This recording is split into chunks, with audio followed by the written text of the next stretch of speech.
नमस्ते, मैं अविचल दुबे। अफगानिस्तान में पूरी तरह से तालिबान का कब्जा हो चुका है। कंधार से लेकर काबुल तक पर अफगानिस्तान में तालिबान का कब्जा है।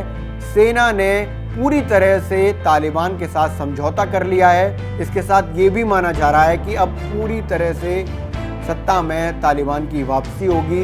अब आपको इसको ऐसे देखना होगा कि अमेरिका ने अपने 20 साल खर्च किए अफगानिस्तान में $83 बिलियन, यानी कि 60 लाख करोड़ से ज़्यादा का पैसा खर्च हुआ। इसके साथ ही 2,500 अमेरिकी सैनिक यानी कि नाटो सैनिक वहाँ मारे गए।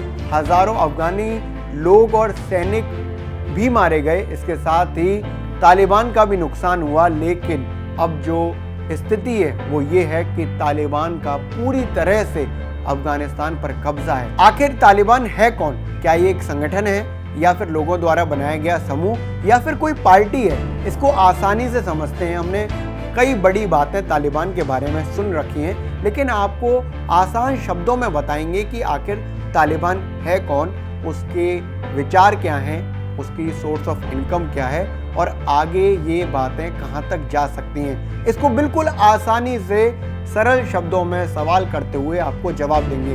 तो सबसे पहला सवाल कि आखिर तालिबान है कौन? सिर्फ एक शब्द में तालिबान का मतलब समझें तो तालिबान का पश्तो भाषा में अर्थ है मदरसे में पढ़ने वाले स्टूडेंट्स, लेकिन आज इसके मायने बदल चुके हैं। साल 1990 में कुछ पश्तून युवाओं के साथ मिलकर मुल्ला मोहम्मद उमर ने तालिबान मूवमेंट की शुरुआत की, जिसका काम था सुन्नी इस्लाम का प्रचार करना। इसके साथ ही तालिबानियों ने उस वक्त के अफगानिस्तान में पश्तूनों को शांति सुरक्षा का वादा भी दिया। लोगों के हाल खराब थे तो उन्होंने तालिबान पर भरोसा कर लिया, एक सहारे के रूप में उसे चुन लिया।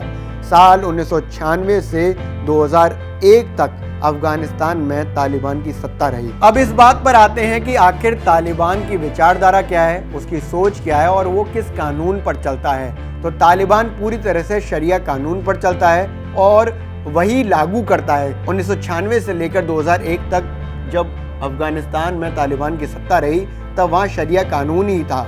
लड़कियों के स्कूल जाने पर रोक और महिलाओं को काम करने की मनाही।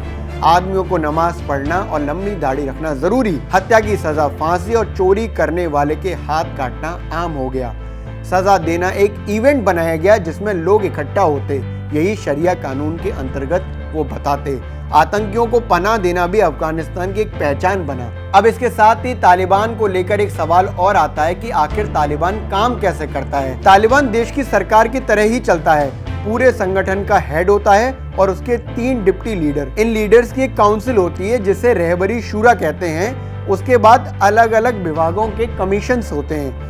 सभी प्रांतों के लिए अलग अलग गवर्नर और कमांडर भी नियुक्त किए जाते हैं। अब एक सवाल आता है कि जब भी हम तालिबानी संगठन के लोगों को देखते हैं तो उनके पास बड़े बड़े हथियार होते हैं, रॉकेट लॉन्चर्स, मशीन गन्स। तो आखिर कितना पैसा है तालिबानी संगठनों के पास कि वो सर्वाइवल भी करते हैं और इतने महंगे हथियार भी रखते हैं? तो इसका एक बड़ा जवाब तो ये है कि तालिबानी संगठन किसी भी तरह से अपने सोर्स को प्रकाशित नहीं करते, यानी कि पब्लिश नहीं करते, कहीं भी बताते नहीं है कि उनके पास कितना पैसा है। लेकिन एक मोटा माटी हिसाब लगाया जाता है। तो उसमें फोर्ब्स ने जो 2016 में हिसाब लगाया था उस हिसाब से तो करीब 3,000 करोड़ रुपए का तालिबान का सालाना कारोबार है। इसके अलावा नाटो की कॉन्फिडेंशियल रिपोर्ट में बताया गया था कि 2019-20 में तालिबान का सालाना बजट 11,000 करोड़ का था।